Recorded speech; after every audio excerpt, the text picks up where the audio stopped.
When this window washing company shows up in a neighborhood, people can't help but notice. In a matter of minutes, the technicians are walking around yards not wearing pants. It's definitely a different type of uniform, but it's comfortable. Men in Kilts is a nationwide franchise, but there's only one in Kentucky. 3 guys who hope their dress code gives them a leg up on the competition. It definitely not only helps set us apart and helps kind of make us a little bit more visual, but I think it hopefully it gives us a chance to have a little fun out there too.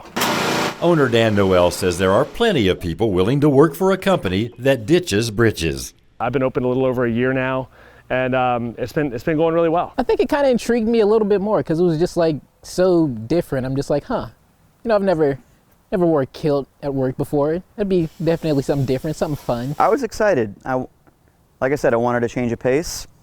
Not much more of a change of pace than not wearing pants every day. Dan says it wasn't that hard to get used to wearing a kilt. In fact, now he often wears one even when he's not working. He and the other workers all say it's easy breezy. Once I started wearing it, I never looked back. I got rid of a lot of my dress pants. I'm absolutely going to get to that point. I'm wearing this around the house. Even though they're cool with the concept, things can sometimes get hairy. Especially when you're on a ladder on a windy day, it can get a little bit tricky sometimes.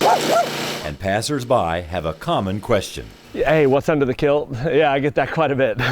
That's why the company catchphrase is no peeking.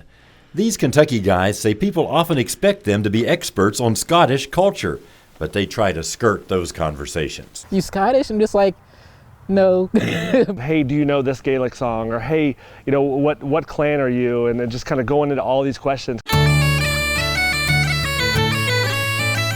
The company's founder does have Scottish heritage, and this team says learning more about the culture is on their bucket list.